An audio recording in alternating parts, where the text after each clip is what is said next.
"You've got the wrong woman," Nia Brooks said calmly, but the words disappeared beneath the sound of SUV doors closing outside her house. The morning air carried the scent of wet grass and fresh pavement as red and blue lights reflected across the quiet suburban street. It was 6:07 a.m. in Arlington, Virginia, the kind of hour when most people were still pouring coffee or walking their dogs.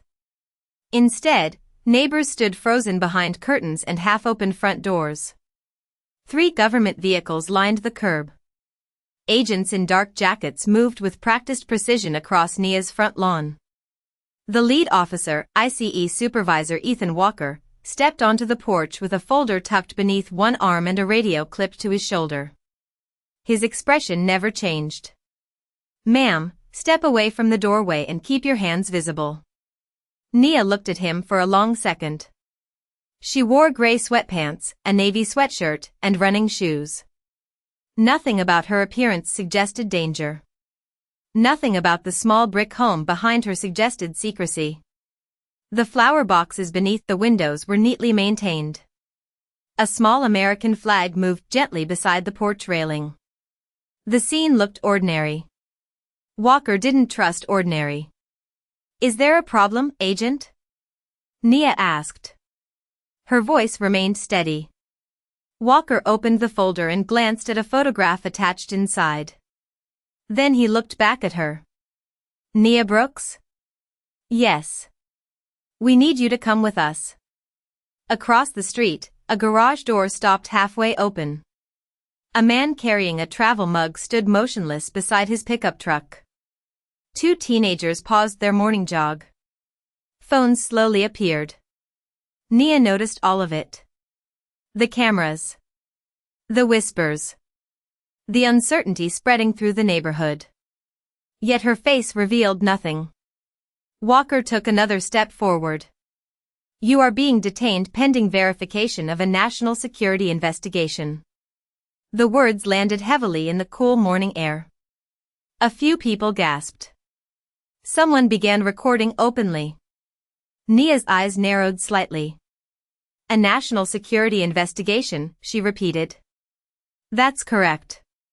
"Then you should verify your information again." Walker's jaw tightened. He had heard every excuse imaginable during his career. Calm voices. Angry voices. Confused voices. None of them changed facts. "Ma'am, this isn't a discussion." Nia slowly stepped onto the porch. Her gaze moved briefly across the street, then toward the sky. Thin clouds drifted through the pale orange glow of sunrise. For a moment she seemed distracted by something far away. Then she looked directly at Walker again.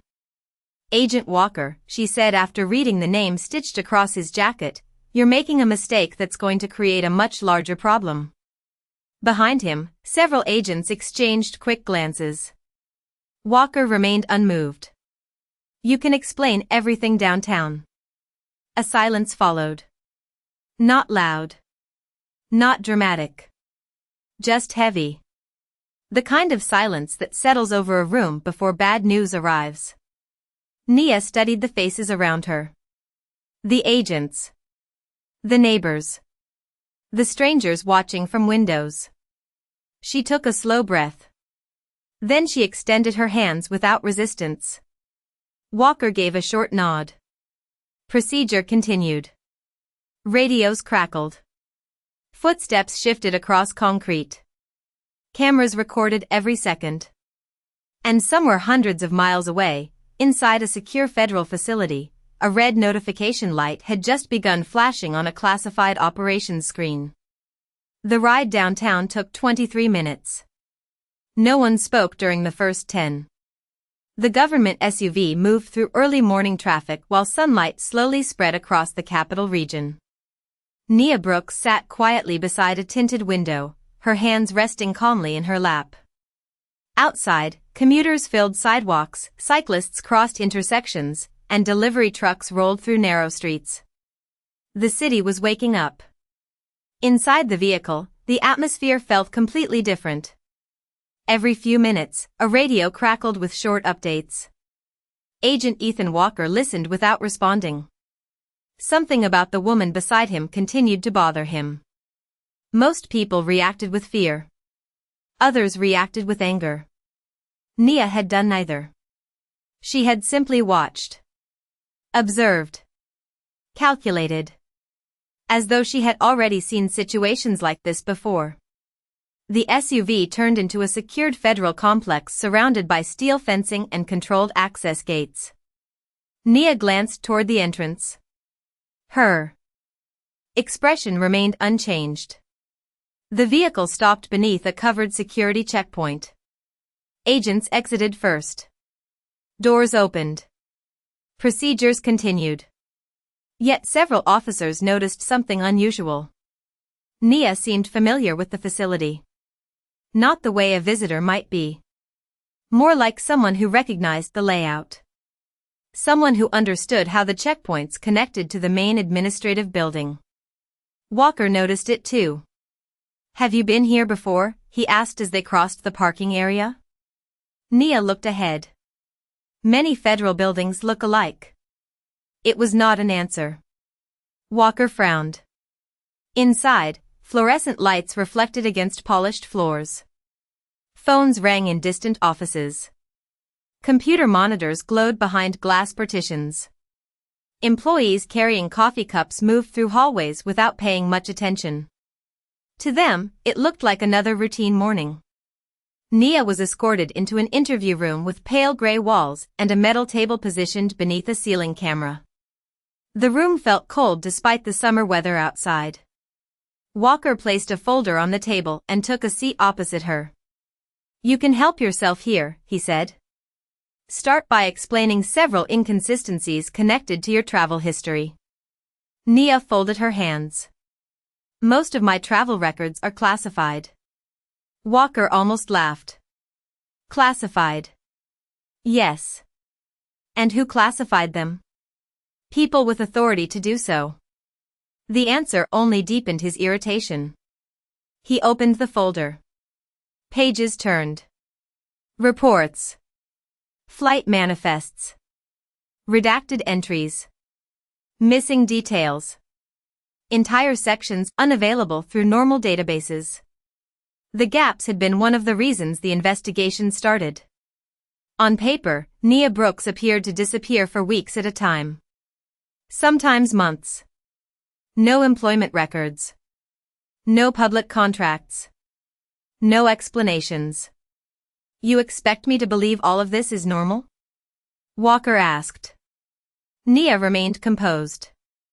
I expect you to verify facts before reaching conclusions.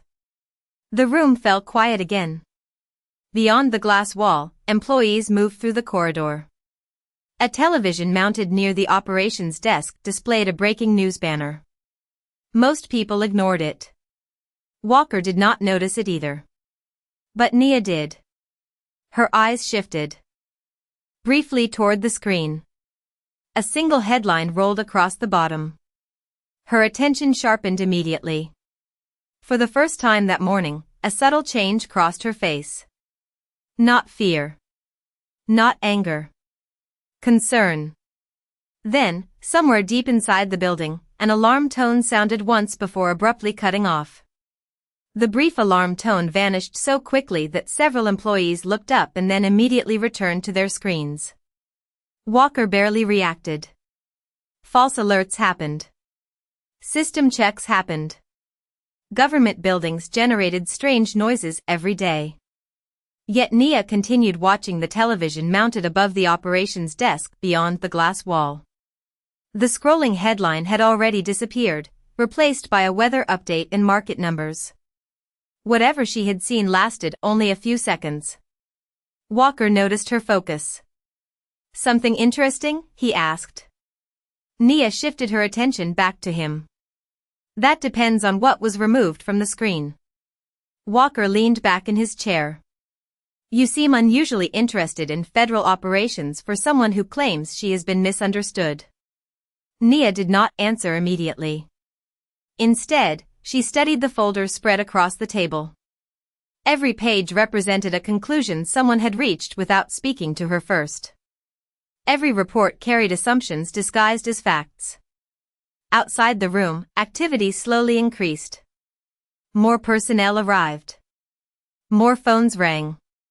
A pair of analysts crossed the corridor carrying tablets and speaking in hushed voices. The pace felt subtle at first. Then it began accelerating. Walker flipped another page. 3 overseas trips with no commercial record. 4 entries sealed above my clearance level. Multiple periods where your location cannot be verified. You understand how this looks? Yes, Nia replied calmly. It looks incomplete. Walker exhaled through his nose. The answer irritated him because it sounded true. Before he could continue, his radio crackled. A voice requested his presence in the operations area. He acknowledged the call and stood. Do not go anywhere. Nia almost smiled. That should not be difficult. Walker exited the room and closed the door behind him. The moment he stepped into the corridor, he sensed the change. Employees who had looked relaxed 30 minutes earlier now moved with urgency. Monitors displayed maps. Supervisors gathered near workstations. Several conversations stopped as soon as he approached. The atmosphere had shifted from routine administration to controlled concern. What is happening? Walker asked a nearby analyst. The man glanced toward a secure conference room.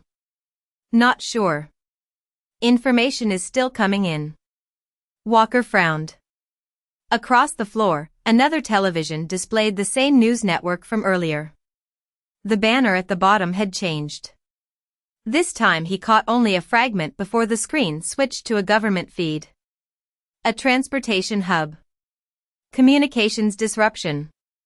Federal response teams coordinating. Nothing definitive. Yet something about the room felt wrong. Inside the interview room, Nia sat alone beneath the camera. Sunlight filtered through a narrow window and painted a thin line across the tabletop. She listened. Footsteps. Radios. Doors opening and closing. Patterns. Information. Small details most people ignored. Then she heard a phrase outside that immediately captured her attention. Primary response team unavailable. Her eyes narrowed slightly. A second voice answered. They were supposed to be on standby. Silence followed. Nia looked toward the ceiling for a brief moment. The concern she had felt earlier returned. Somewhere beyond those walls, events were unfolding faster than the people inside realized. And for the first time since arriving, she quietly wondered whether there was still enough time. Walker entered the operations floor expecting routine updates. Instead, he stepped into controlled chaos. Analysts stood shoulder to shoulder around large monitors. Maps filled entire walls. Colored indicators flashed across transportation routes and communication networks. Nobody was speaking loudly, yet the tension in the room felt heavier than any shouted order. A supervisor hurried past carrying a tablet. Another officer was already on a secure call. Walker moved toward the nearest workstation. What happened? He asked. The analyst barely looked up. We are still confirming details. Confirming. What? The analyst hesitated. A coordinated threat assessment was elevated 30 minutes ago. Walker felt his stomach tighten. Elevated threat assessments did not happen without reason. He looked toward the main display. Several regions were highlighted. Federal agencies were coordinating. Emergency communication channels had been activated. Yet one phrase appeared repeatedly across multiple screens. Response leadership unavailable. Walker frowned. What does that mean? Nobody answered directly. Across the room, a conference door opened. 2 senior officials emerged with expressions that immediately caught his attention. One of them looked frustrated. The other looked worried. Neither emotion belonged in a room filled with experienced federal personnel. We still cannot reach them, one official asked. No, sir, someone replied. Not yet. Walker listened carefully. Reach who? Again, no answer. Inside the interview room, Nia remained seated beneath the camera.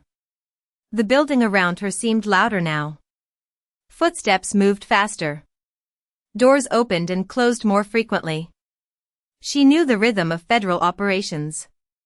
She knew what urgency sounded like when professionals tried to hide it. The concern on her face deepened. Finally, the door opened. Walker stepped back inside carrying the same folder, although his confidence seemed less certain than before. He sat down.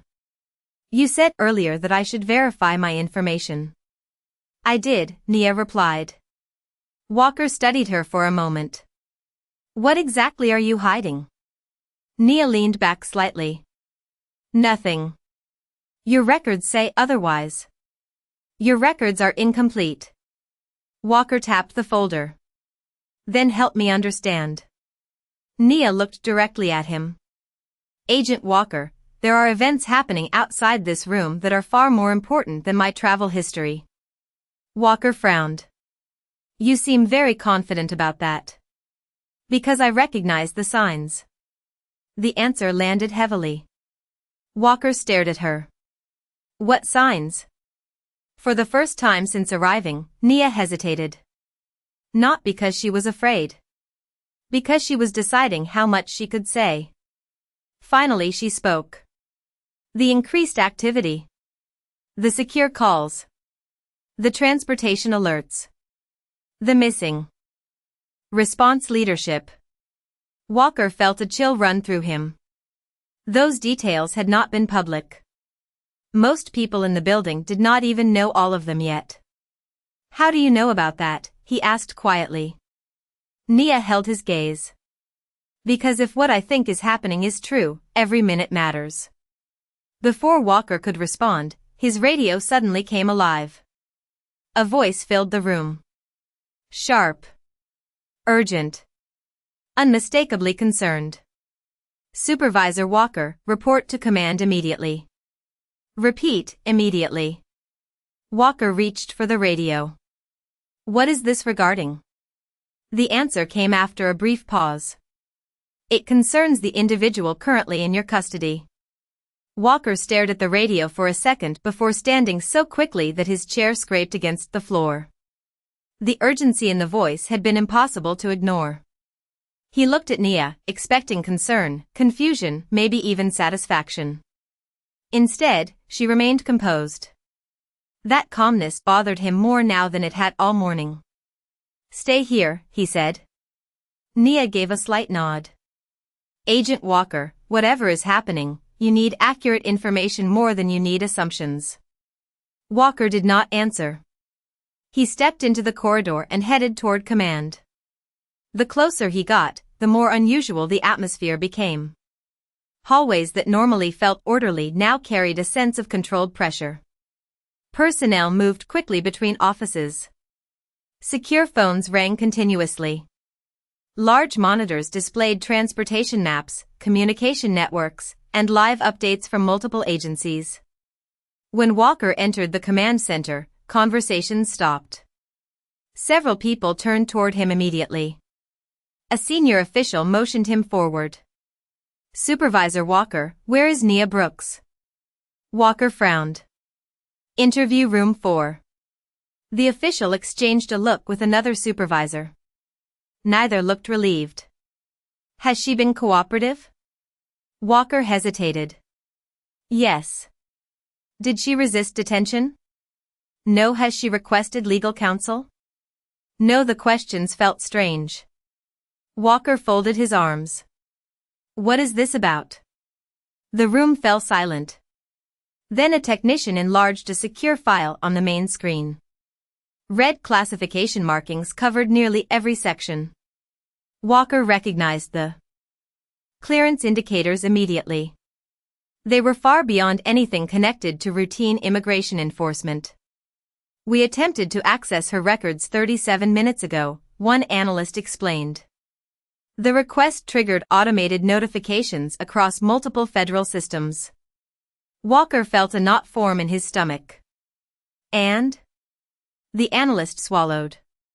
And several agencies responded asking why she was being detained. Walker stared at the screen. Another file appeared. Then another. Entire sections remained hidden behind security restrictions. Every attempt to access deeper information generated additional alerts. The senior official spoke quietly. We still do not have full visibility. Then what do we know? Walker asked. Before anyone could answer, a large monitor near the center of the room flashed. An incoming secure communication request had arrived.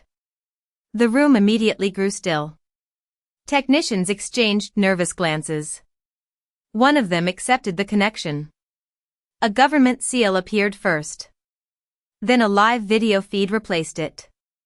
Several people in the room straightened instinctively. Walker recognized the man on the screen immediately. Deputy National Security Director Charles Bennett. Someone whose time was rarely spent speaking to local enforcement offices. Bennett did not waste a second. Who authorized the detention of Nia Brooks? The question landed like a weight across the room. Walker stepped forward. I did, sir. Bennett looked directly into the camera. His expression remained controlled, but the tension behind it was unmistakable. Supervisor Walker, do you understand the operational consequences currently unfolding because Commander Brooks cannot be reached? Walker froze. Around him, nobody moved. Nobody spoke. For a moment, even the hum of computers seemed distant. One word echoed in his mind. Commander. Bennett continued. There is an active national security response underway. Multiple agencies have spent the last hour attempting to locate the individual you currently have sitting in interview room 4. Walker felt the color drain from his face. Back in the interview room, sunlight continued creeping across the table. Nia sat quietly beneath the camera, listening to the distant sounds of a building that had finally realized exactly who was waiting behind a locked door. For the first time that morning, absolute silence settled over the command center. Nobody reached for a keyboard. Nobody spoke into a headset. The words from Deputy Director Bennett continued hanging in the air long after he finished speaking. Walker stood motionless. Commander Brooks. The title alone explained the missing records, the sealed files, the restricted access levels, and the unanswered questions. Yet it also created a new problem. If Nia Brooks was who Bennett claimed she was, then the situation unfolding across multiple agencies had suddenly become far more serious. Bennett leaned forward on the screen. Supervisor Walker, listen carefully. Commander Brooks was scheduled to lead a coordinated federal response this morning. Several agencies have been attempting to locate her for over an hour. Every minute of delay affects operational readiness. Walker swallowed hard. Sir, we were acting on intelligence provided through official channels. Then those channels failed, Bennett replied. Right now, I am less concerned with how the mistake happened and more concerned with fixing it. Across the room, analysts exchanged uneasy looks. A technician quietly muted several secondary monitors. Another supervisor stepped closer to the screen. Sir, should we release all restrictions immediately? Bennett did not hesitate. Immediately. The connection ended. The screen returned to a government seal. Nobody moved for several seconds. Then the room exploded into activity. Phones were lifted. Access requests were processed. Security notifications began arriving faster than anyone could read them. Walker barely noticed. His attention remained fixed on a single realization. Throughout the entire morning, Nia had never once used her position to intimidate anyone. She had never demanded special treatment. She had never raised her voice. She had simply warned him that he was making a mistake. Back inside interview room 4, the atmosphere remained strangely peaceful. Sunlight now stretched almost halfway across the table. Dust floated through narrow beams of light near the ceiling. Nia sat quietly, her posture relaxed despite everything that had happened. She had spent years in environments where panic solved nothing. Patience often revealed more than urgency. The door opened. This time, Walker entered alone. His steps seemed slower than before. The folder was gone. The confidence he carried earlier was gone as well. For several moments he simply stood there. Nia looked up. "You found the missing information." It was not a question. Walker exhaled slowly. "Why did you not tell us?" Nia considered the question. "Would you have believed me?" Walker had no answer. The room fell silent again. Outside, distant footsteps echoed through the corridor. Phones continued ringing somewhere far away. Nia glanced briefly toward the window. The morning sun had climbed higher. Time was moving. Events were moving. Somewhere beyond the walls of the building, teams were waiting for direction they had not yet received. "Agent Walker," she said gently, "people make mistakes. What matters is what they do after they discover them." Walker lowered his eyes for a moment. The weight of those words settled heavily inside him. Then a new voice echoed from the hallway outside. "The secure transportation team has arrived." Nia stood for the first time since entering the room. And suddenly, the entire building seemed to hold its breath. The corridor outside interview room 4 transformed within minutes. Personnel who had barely noticed Nia earlier now stepped aside as she emerged. Conversations stopped. Doors opened before she reached them. The shift was impossible to miss. Yet Nia walked at the same steady pace she had maintained all morning. No triumph. No anger. No attempt to make anyone uncomfortable. Walker followed several steps behind, watching the reactions unfold around her. A secure elevator waited at the end of the hallway. 2 federal security officers stood beside it. The moment Nia approached, both straightened. One handed her a sealed tablet. The other quietly said, "Commander, the situation has escalated." Nia accepted the device and began reviewing information immediately. Her eyes moved quickly across maps, status updates, and agency reports. The calm expression she had carried all morning remained, but her focus sharpened.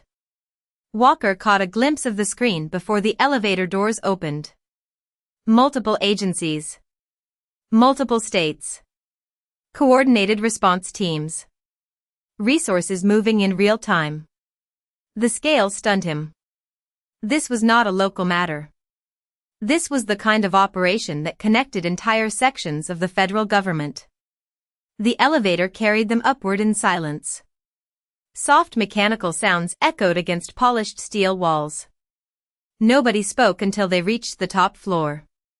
When the doors opened, an entirely different world waited on the other side.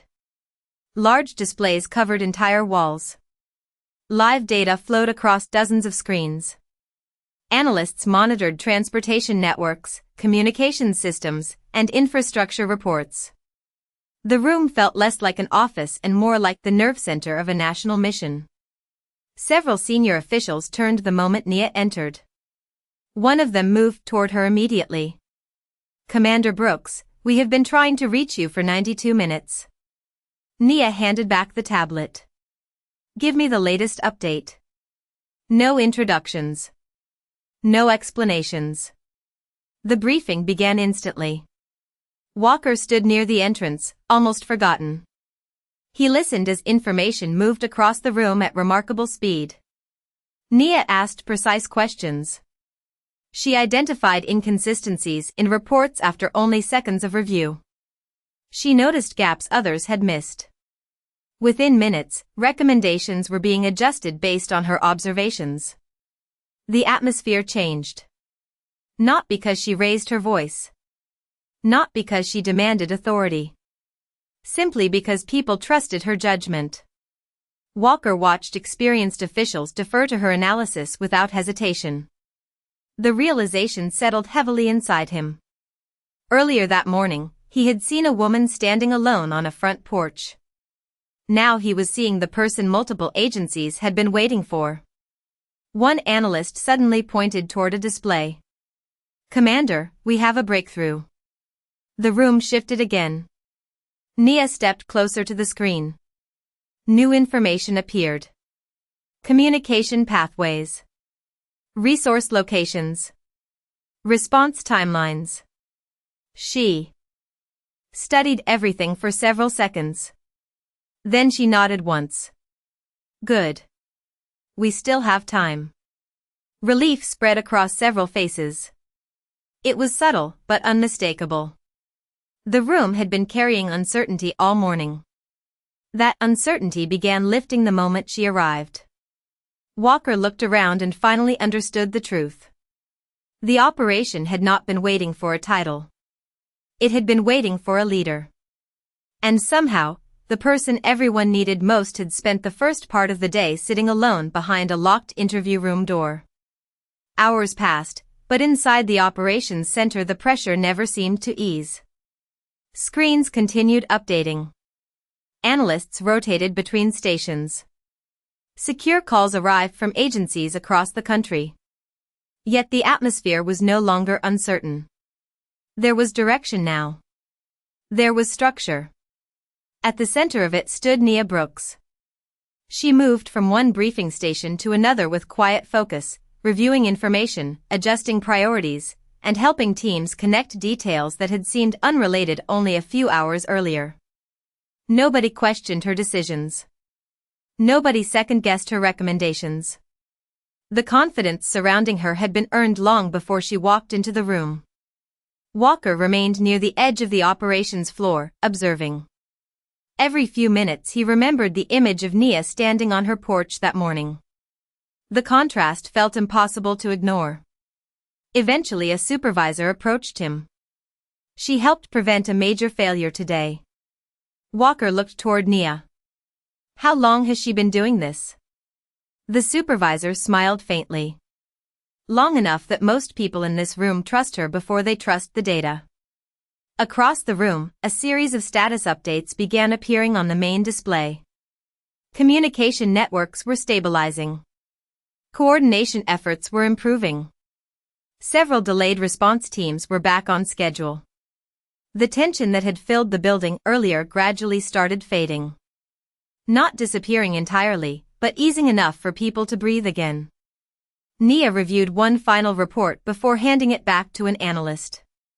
"Good work," she said. The young analyst looked surprised. "Thank you, Commander."